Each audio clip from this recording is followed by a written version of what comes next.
दोस्तों नमस्कार, ये है मार्गदर्शन फॉर सिविल सर्विसेज। मैं अनुराग चौधरी। दोस्तों यूपीपीसीएस प्रारंभिक परीक्षा के लिए महत्वपूर्ण प्रश्नों के टेस्ट सीरीज में हम सॉल्व करेंगे सामान्य अध्ययन यानी जनरल स्टडीज के महत्वपूर्ण और स्तरीय प्रश्नों का अभ्यास सेट। ये प्रश्न यूपीपीसीएस प्रारंभिक परीक्षा के साथ साथ अन्य परीक्षाओं जैसे बिहार पीसीएस, राजस्थान, उत्तराखंड और एमपी पीसीएस के लिए बहुत ही उपयोगी हैं। दोस्तों प्रश्नों को सॉल्व करते समय हम इसकी व्याख्या भी करते चलेंगे ताकि आप उसको आसानी से समझ सकें। तो आइए शुरू करते हैं। यूपीपीसीएस प्रारंभिक परीक्षा 2022 के लिए सामान्य अध्ययन के महत्वपूर्ण प्रश्नों का टेस्ट संख्या 32। दोस्तों आज के अभ्यास सेट का जो पहला प्रश्न है, देखिए, नीचे दिए गए विकल्पों में से भक्तिकालीन संतों का सही कालानुक्रम चुनिए। इसमें आपको कबीर, चैतन्य, गुरु नानक और मीराबाई के सही कालानुक्रम का चयन करके उत्तर बताना है। सबसे पहले देखते हैं दोस्तों कबीर दास के जन्म के बारे में। तो कबीर दास का जन्म 1398 में और मृत्यु 1518 में हुई थी। तो यहाँ पर पहले स्थान पर आ जाएंगे कबीर दास। दूसरा गुरु नानक। तो गुरु नानक का जन्म दोस्तों 1469 में और मृत्यु 1539 में हुई थी। चैतन्य या चैतन्य महाप्रभु का जन्म 1486 में, मृत्यु 1534 में हुई थी। और मीराबाई, इनका जन्म 1498 में हुआ था और मृत्यु 1557 ईस्वी में हुई थी। तो सही क्रम क्या हो जाएगा? सही क्रम आपका हो जाएगा ऑप्शन सी, कबीर, गुरु नानक, चैतन्य और मीराबाई। ये भक्तिकालीन संतों का सही क्रम है। अगला प्रश्न है दोस्तों, नीचे दिए गए कथनों में से सही कथन की पहचान कीजिए और दिए गए कूट के आधार पर सही उत्तर चुनिए। पहला कथन है कि निकोलो कोंटी विजयनगर आने वाला पहला यूरोपीय यात्री था। दूसरा कथन है कि एथनेसियस निकितन भारत आने वाला पहला तजाकिस्तान का यात्री था। तो इसमें आपको बताना है कौन सा कथन सही है। तो सही उत्तर आपका हो जाएगा दोस्तों, इसमें देखिए केवल एक आपका सही उत्तर हो जाएगा, ऑप्शन ए। देखते हैं, निकोलो कोंटी इटली का यात्री था। उसने 1420 से 1422 के बीच सपरिवार देवराय प्रथम के काल में विजयनगर की यात्रा की थी और वह विजयनगर आने वाला पहला यूरोपीय यात्री था। तो याद रखिएगा, निकोलो कोंटी इटली का यात्री था। इसने देवराय प्रथम, याद रखिएगा दोस्तों, देवराय प्रथम के समय काल में विजयनगर साम्राज्य की यात्रा की थी। दूसरा कथन ये है कि एथनेसियस निकितन ये जो है रूस का यात्री था, ताजिकिस्तान का यात्री नहीं था। और इसने 1470 में बहमनी साम्राज्य के बीदर की यात्रा की थी और ये भारत आने वाला पहला रूसी यात्री था। तो ये पहला कथन ए आपका सही है और दो गलत है, तो केवल एक आपका सही उत्तर हो जाएगा। अगले प्रश्न पर आते हैं दोस्तों। देखिए, नीचे दिए गए कथनों में से सही कथन की पहचान कीजिए और दिए गए कूट के आधार पर सही उत्तर का चुनाव कीजिए। पहला कथन है दोस्तों कि देवराय द्वितीय का राज दरबार भुवन विजय के नाम से विख्यात था। दूसरा कथन है कि कृष्णदेव राय ने गजवेटकर की उपाधि धारण की थी। तो इनमें से कौन सा सही कथन है आपको बताना है। तो दोस्तों देखिए, देवराय द्वितीय का नहीं बल्कि कृष्णदेव राय का दरबार भुवन विजय या विश्व विजय के नाम से विख्यात था। तो याद रखिएगा, भुवन विजय ये कृष्णदेव राय के दरबार का नाम था, न कि देवराय द्वितीय के राज दरबार का। तो ये पहला कथन आपका गलत हो जाएगा। दूसरा है कि कृष्णदेव राय ने गजवेटकर की उपाधि धारण की थी। तो दोस्तों कृष्णदेव राय ने आंध्र भोज, अभिनव भोज और आंध्र पितामह जैसी उपाधियां धारण की थी। और देवराय द्वितीय ने पुरोधा, गजवेटकर यानी हाथियों का शिकारी जैसी उपाधियां धारण की थी और इनको संगम वंश का सबसे महान शासक माना जाता है। तो देखिए, देवराय द्वितीय ने दोस्तों गजवेटकर की उपाधि धारण की थी, कृष्णदेव राय ने नहीं। तो सही उत्तर क्या हो जाएगा? दोनों ही कथन आपके गलत हैं, यानी न तो एक सही है न दो, या फिर ऑप्शन डी उपर्युक्त में से कोई नहीं।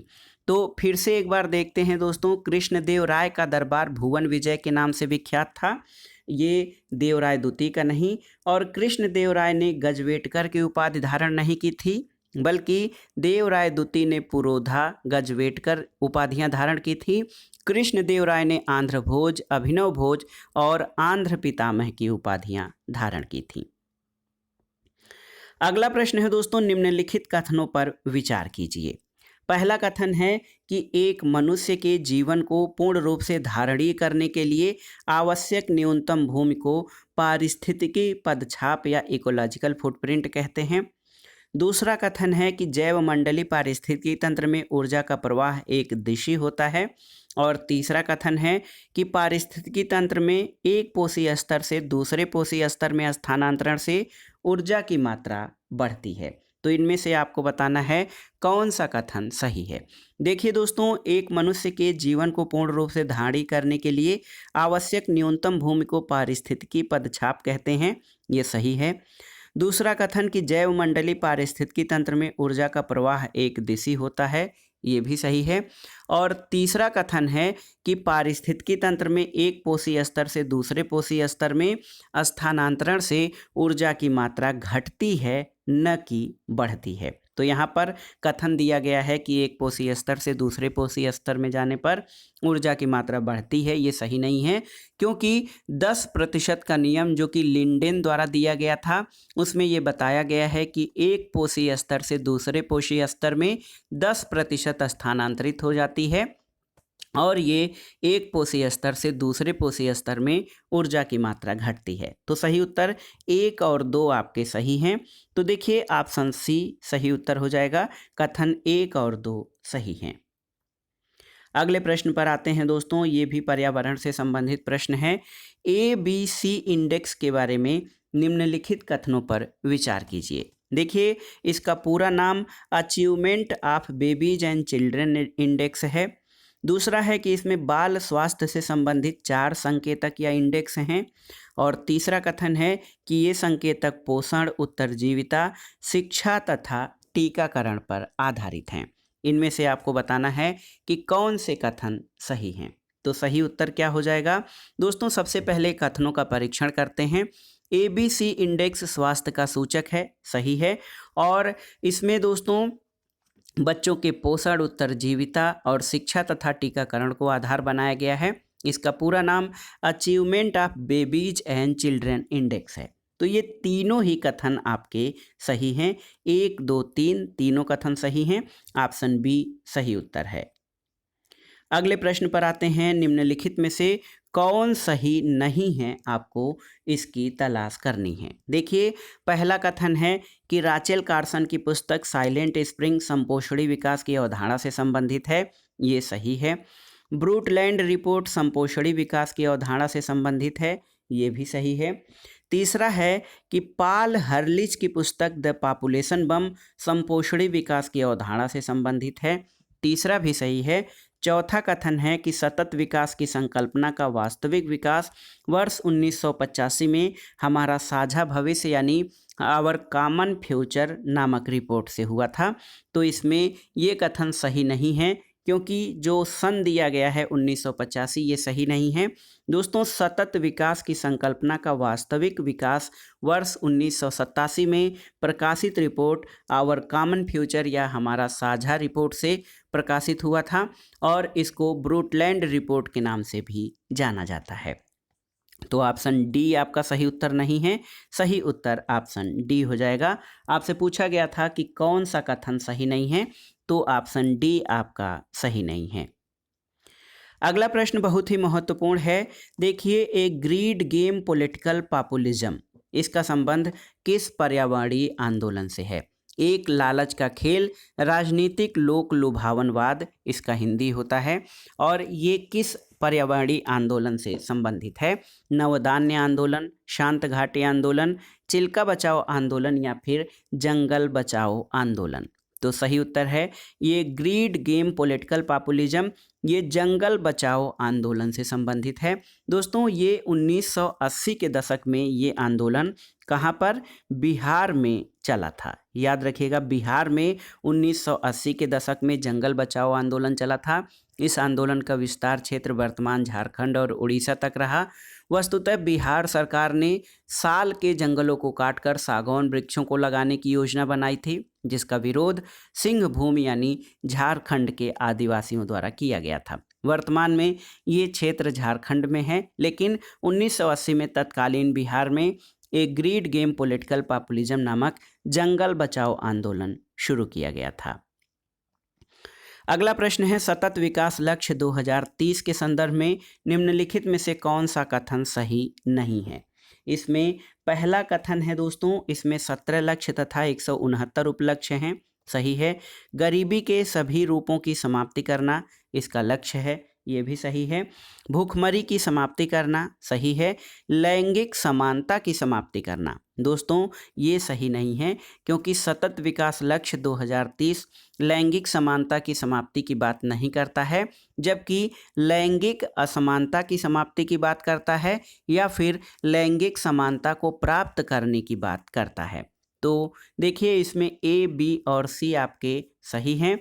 चौथा कथन ऑप्शन डी आपका सही नहीं है, तो यही आपका सही उत्तर हो जाएगा। अगला प्रश्न है दोस्तों, सेंडाई फ्रेमवर्क के संदर्भ में निम्नलिखित कथनों पर विचार कीजिए। पहला कथन है कि आपदा जोखिम न्यूनीकरण के लिए यह एक समझौता है जिसकी अवधि 2015 से 2030 तक है। तो ये देखिए, ये बहुत ही महत्वपूर्ण प्रश्न है, याद रखिएगा। सेंडाई फ्रेमवर्क 2015 से 2030 ये सदस्य राष्ट्रों को आपदा जोखिम सुरक्षा के लिए ठोस कार्रवाई हेतु प्रस्तुत करता है, तो कथन एक आपका सही हो जाएगा। दूसरा है कि इस समझौते में जलवायु परिवर्तन पर पेरिस समझौता, विकास के लिए वित्त पोषण पर अदिस अबाबा एक्शन एजेंडा, नया शहरी एजेंडा और सतत विकास लक्ष्यों को शामिल किया गया है। तो सही उत्तर है, देखिए ये कथन आपका सही है। तो उत्तर क्या हो जाएगा, उत्तर हो जाएगा दोस्तों सेंडाई फ्रेमवर्क के बारे में ये दोनों कथन आपके सही हैं। ऑप्शन देख लेते हैं, 1 और 2 दोनों, ऑप्शन सी सही उत्तर है। अगले प्रश्न पर आते हैं दोस्तों, REDD यानी रेड। रेड निम्नलिखित में से किससे संबंधित है आपको बताना है। ऑप्शन है वन संसाधनों के प्रबंधन और बचाव, भूकंप निगरानी तंत्र, अम्ल वर्षा पर नियंत्रण और निगरानी तंत्र, या फिर वैश्विक ग्लेशियरों के अध्ययन से। तो सही उत्तर क्या हो जाएगा दोस्तों, सही उत्तर है रेड, जिसका कि फुल फॉर्म होता है reducing emission from deforestation and forest degradation. ये वनों के निर्वनीकरण और वन निम्नीकरण से होने वाले उत्सर्जन में कटौती कार्यक्रम है। और रेड जहां पर विकासशील देशों द्वारा उनके वन संसाधनों के प्रबंधन और संरक्षण के प्रोत्साहन तक सीमित है, वहीं एक जो कार्रवाई है REDD+ ये वनों के संरक्षण, संपोषणी प्रबंधन, वन कार्बन भंडार के सकारात्मक पहलुओं को भी प्रोत्साहन देता है। तो सही उत्तर है रेड दोस्तों, वन संसाधनों के प्रबंधन और बचाव से संबंधित है। ऑप्शन ए सही उत्तर है। अगला प्रश्न है, निम्नलिखित कथनों पर विचार कीजिए और दिए गए कूट के आधार पर सही उत्तर का चयन करिए। पहला कथन है कि वायुमंडलीय कार्बन जब तटीय और समुद्री पारितंत्रों के मैंग्रोव वन, ज्वारी वन, दलदलों और समुद्री घास के समूह में जमा होते हैं तो उन्हें ब्लू कार्बन कहा जाता है। तो सही उत्तर क्या हो जाएगा दोस्तों, ये कथन आपका सही है, क्योंकि जब ब्लू और ग्रीन दोनों तरह के कार्बन सिंक की भूमिका निभाते हैं और ये हरित गृह गैसों के संग्रहण का कार्य करते हैं। ब्लू कार्बन जलीय पारितंत्रों, समुद्र, मैंग्रोव, वन, समुद्री घासों द्वारा अवशोषित किए जाते हैं। और दूसरा है कि वातावरणीय कार्बन डाइऑक्साइड से निकलकर जो कार्बन पौधों और मिट्टी में जमा हो जाते हैं उन्हें ग्रीन कार्बन कहते हैं। तो दोनों ही कथन आपके सही उत्तर हैं दोस्तों। ग्रीन कार्बन पौधों और मिट्टी द्वारा अवशोषित किया जाता है और ब्लू कार्बन जलीय पारितंत्रों, समुद्र, मैंग्रोव, वन, समुद्री घासों द्वारा अवशोषित किया जाता है। तो ये दोस्तों देखिए, ये इन्वायरमेंट एंड इकोलॉजी से संबंधित महत्वपूर्ण प्रश्न हैं, आप इसको ज़रूर ध्यान से देखिएगा। ग्रीन और ब्लू कार्बन के बारे में ये प्रश्न है। ये दोनों ही कथन आपके सही हैं। ए और बी आपका सही उत्तर है, 1 और 2 दोनों।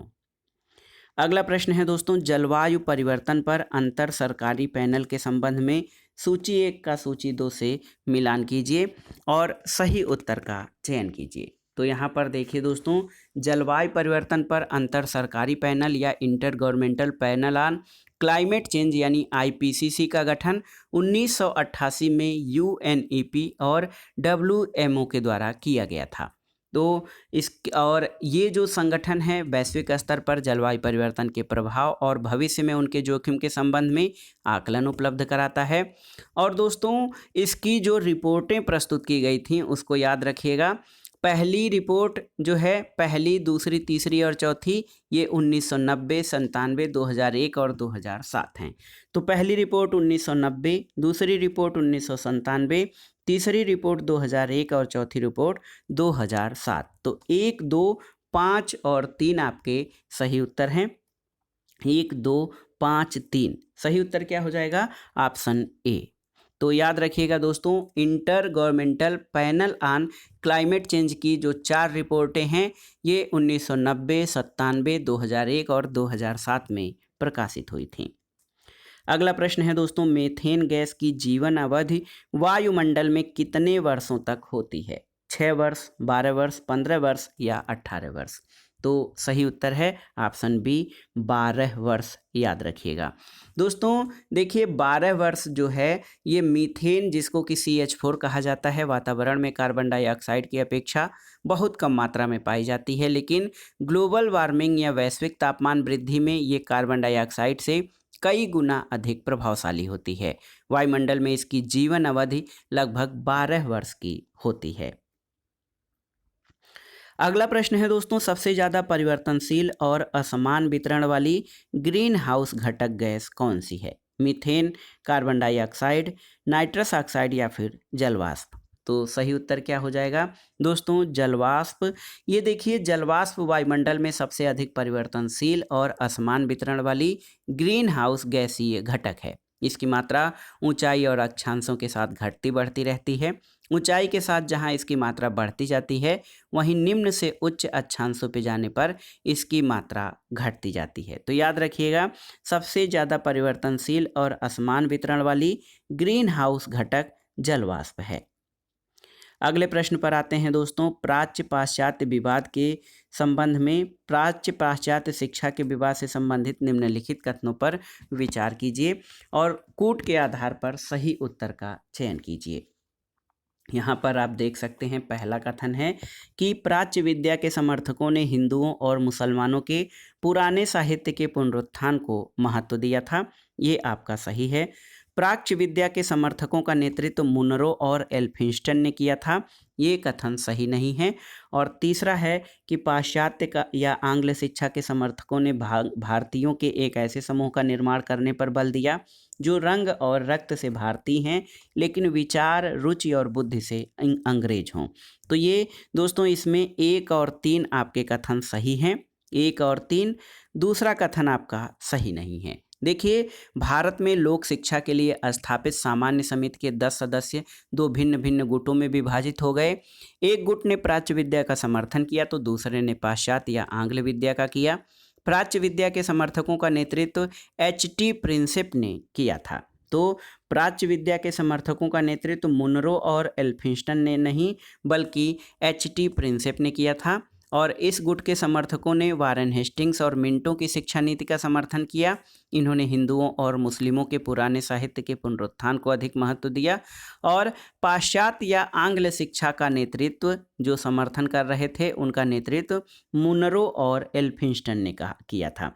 तो जो वेस्टर्न या पाश्चात्य शिक्षा थी दोस्तों, इसका नेतृत्व मुनरो और एल्फिंस्टन ने किया था। मैकाले भी इसी गुट का समर्थक था।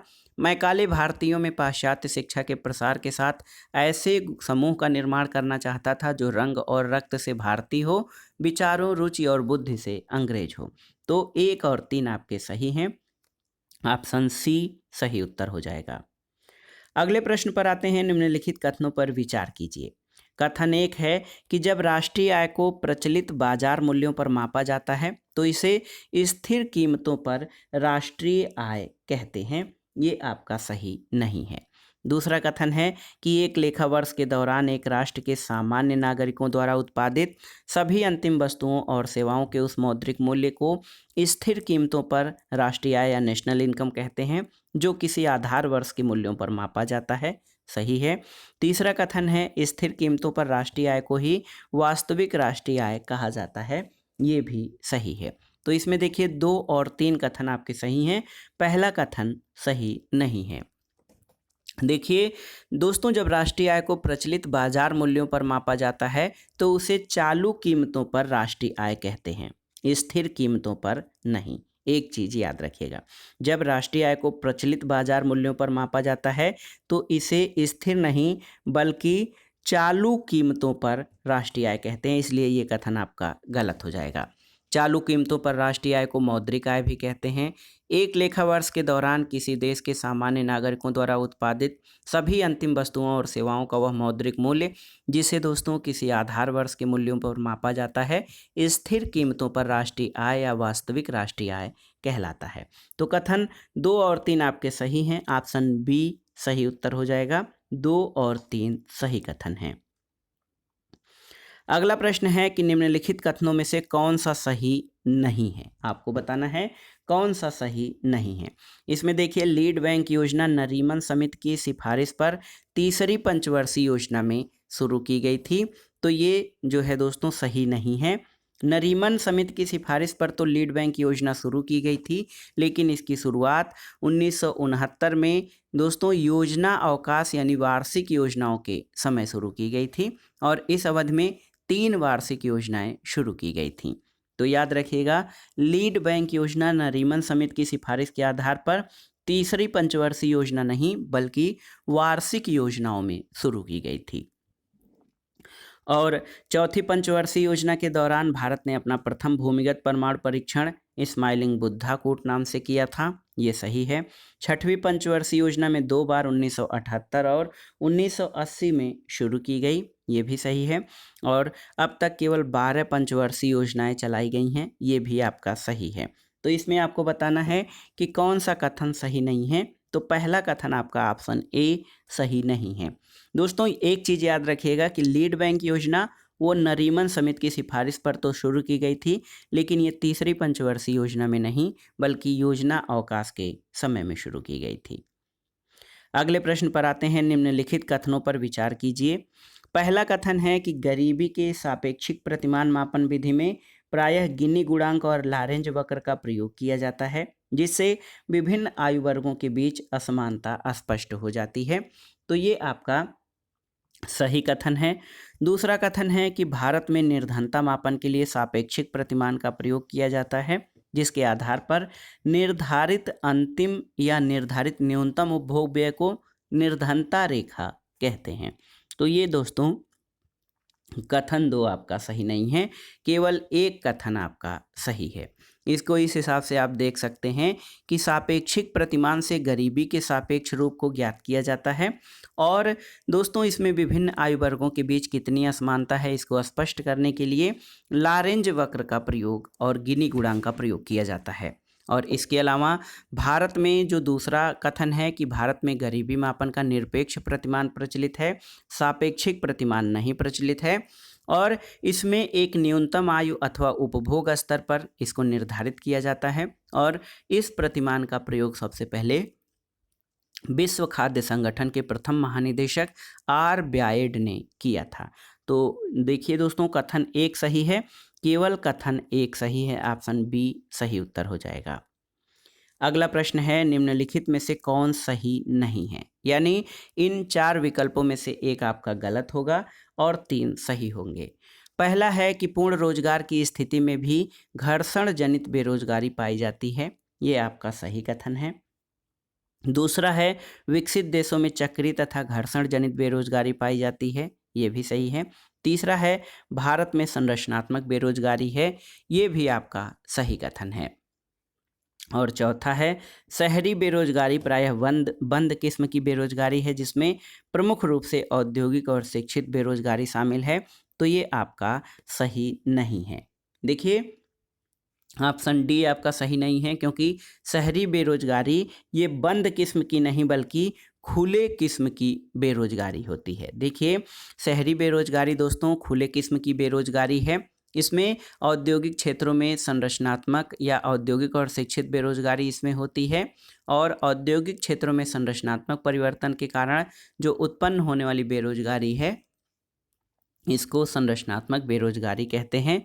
दोस्तों देखिए दीर्घकालीन बेरोजगारी का उदाहरण संरचनात्मक बेरोजगारी है, और भारत में बेरोजगारी का स्वरूप इस प्रकार का है, और विकसित देशों में चक्रीय और घर्षण जनित बेरोजगारी पाई जाती है जो पूर्ण रोजगार की स्थिति में भी रहती है। तो इसमें ऑप्शन डी आपका जो है सही नहीं है।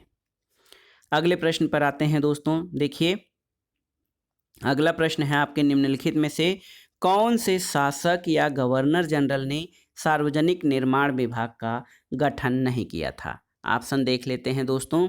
फिरोज तुगलक, मोहम्मद बिन तुगलक, शाहजहां और डलहौजी। तो इसमें आपको बताना है कि किस शासक या गवर्नर जनरल ने सार्वजनिक निर्माण विभाग का गठन नहीं किया था।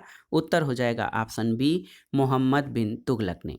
दोस्तों सबसे पहले देखिए सबसे पहले सल्तनत काल में फिरोज शाह तुगलक ने, मुगल काल में शाहजहां ने, और आधुनिक भारत में गवर्नर जनरल लॉर्ड डलहौजी ने सार्वजनिक निर्माण विभाग का गठन किया था। मोहम्मद बिन तुगलक ने दीवान ए अमीर कोही नाम से एक कृषि विभाग का गठन किया था। इसने मोहम्मद बिन तुगलक ने दोस्तों सार्वजनिक निर्माण विभाग या लोक निर्माण विभाग का गठन नहीं किया था। तो फिरोज तुगलक, शाहजहां और डलहौजी इन्होंने लोक निर्माण विभाग या सार्वजनिक निर्माण विभाग की स्थापना की थी, मोहम्मद बिन तुगलक ने नहीं। अगला प्रश्न और आज के टेस्ट का आखिरी प्रश्न है, जजिया कर के बारे में सही कथन की पहचान कीजिए। पहला है दोस्तों जजिया कर लगाने वाला पहला शासक फिरोज शाह तुगलक है, तो तुगलक था, ये आपका सही नहीं है। दूसरा है कि फिरोज तुगलक ने जजिया को खराज से पृथक कर कर इसे ब्राह्मणों पर भी आरोपित किया, तो ये सही है। कश्मीर में सर्वप्रथम जजिया कर लगाने वाला शासक जैनुल आबदीन था, तो ये सही नहीं है। और चौथा कथन है कि मोहम्मद शाह रंगीला ने सदा के लिए जजिया कर को समाप्त कर दिया था, ये आपका सही है। तो कथन 2 और 4 आपके सही हैं। गलत कथन पे आते हैं दोस्तों। जजिया कर लगाने वाला पहला शासक फिरोज शाह तुगलक था, ये इसलिए नहीं सही है क्योंकि सबसे पहले मोहम्मद बिन कासिम ने सिंध के देवल में जजिया कर लगाया था, और सबसे पहले फिरोज शाह तुगलक ने जजिया को खराज से पृथक करके इसे ब्राह्मणों पर भी आरोपित किया था। और एक प्रश्न है, एक कथन है कि कश्मीर में जजिया कर लगाने वाला शासक जैनुल आबदीन था, तो ये आपका सही नहीं है क्योंकि कश्मीर में जजिया कर को सबसे पहले लागू करने वाला शासक सिकंदर शाह था, और कश्मीर के अकबर के नाम से प्रसिद्ध जैनुल आबदीन ने कश्मीर में जजिया कर को लागू करने का विरोध किया था। और देखिए मोहम्मद शाह रंगीला, इसको रंगीला बादशाह कहा जाता था। सवाई मिर्जा राजा जय सिंह के अनुरोध पर मोहम्मद शाह रंगीला ने 1720 में सदा के लिए जजिया कर को समाप्त कर दिया। तो इसमें देखिए दोस्तों 2 और 4 आपके सही कथन हैं। तो ऑप्शन कौन सा उत्तर हो जाएगा? ऑप्शन डी आपका सही उत्तर हो जाएगा। सही कथन ऑप्शन 2 और 4 हैं।